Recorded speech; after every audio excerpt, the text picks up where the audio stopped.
ஆத்ம வித்யா யோகாவின் spiritual titbits. ஒரு குருவை பின்பற்றுவது என்பது உடல் ரீதியாக அவர்களுக்கு அருகில் இருப்பது அல்ல. அது அவர்களின் ஞானம் நிறைந்த வார்த்தைகளையும் போதனைகளையும் வாழ்ந்து காட்டுவதாகும். நீங்கள் வீட்டில் இருந்தாலும், அலுவலக வேலையில் இருந்தாலும், அல்லது நண்பர்களுடன் வெளியே இருந்தாலும், குடும்பத்திலும் குருவின் வார்த்தைகளை பின்பற்றி வாழ்வதுதான் உண்மையில் குருவை பின்பற்றுவதாகும். நீங்கள் இதை செய்யும் பொழுது உங்கள் வாழ்க்கை நல்ல விதமாக மாறுவதை உணர்வீர்கள். உண்மையான குரு உங்களுக்குள் இருக்கும் இன்னர் குருவை சுட்டி காட்டுபவர். உங்களுக்கு இருக்கும் ஞானமே அந்த குரு, ஞான குரு. அந்த ஞானம் ஆத்மனின் பிரதிபலிப்பாகும். Spirituality is an everyday life. It is not just a retirement plan. Retire ஆனதுக்கப்புறம் ஸ்பிரிச்சுவாலிட்டியை தொடக்கூடாது. சின்ன வயசுலேருந்து ஸ்பிரிச்சுவாலிட்டிங்கிற ஒரு விஷயத்தை நம்ம பெற வேண்டும். Spirituality must be a default setting சொல்லுவாங்க. It is not just a backup plan. ஒன்றுமே இல்லாத போது எடுத்துக்கிறது கிடையாது.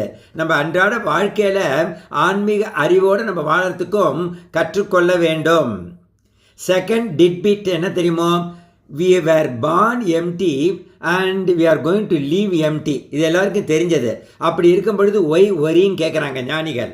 Life is a temporary journey. Ride will be joyful if you have less luggage-ங்கிறாங்க. இந்த இடத்துல லக்கேஜ்னா என்ன அர்த்தம்? அதிகமான பற்று அண்ட் பேராசை அண்ட் கிரேவிங், இந்த மாதிரி விஷயங்கள் எல்லாம் நமக்கு ஒரு லக்கேஜ். அப்புறம் பணம் பணம் பணம்னு ஓடுறது அண்ட் அன்லிமிட்டெட் டிசையர்ஸ், இதெல்லாம் இந்த லக்கேஜெல்லாம் நம்ம நிறைய வச்சுட்டோம்னா லைஃப் ஜேர்னி சோபிக்காது. ஸோ எதை கொண்டு வந்தோம் இழப்பதற்கு? born empty and going to leave empty. கடைசியில் இந்த உலகை விட்டு போகும் பொழுது நம் அந்தஸ்து, ஆஸ்தி, சாதனை, பதவி, பட்டம், நாம் மிகவும் நேசிக்கும் நம் குடும்ப உறவுகள், நாம் சம்பாதிக்கும் பணம், நாம் மிக அதிகமாக நேசித்த நம் உடல், வீடு எதுவும் கூட வராது. ஆனால் நம் ஆழ்மனதில் நம் ஆசைகளால், அகங்காரத்தால் நாம் செய்த வினைகள், கர்மாக்கள் அண்ட் செயல்கள் மிகவும் நுட்பமான பதிவுகளாக, இம்ப்ரெஷன்ஸ் இருந்து கொண்டு நம் அடுத்த பிறவியை நிர்மாணம் செய்கிறது. இந்த பிறவியிலும் நிம்மதி இருக்காது அண்ட் வரும் பிறவிகளிலும் நமக்கு அந்த நிம்மதி இருக்காது. ஆகவே நம் எண்ணங்கள் அண்ட் செயல்களை பொறுத்துதான் நம்முடைய பிறவி பயணம் அமைகிறது.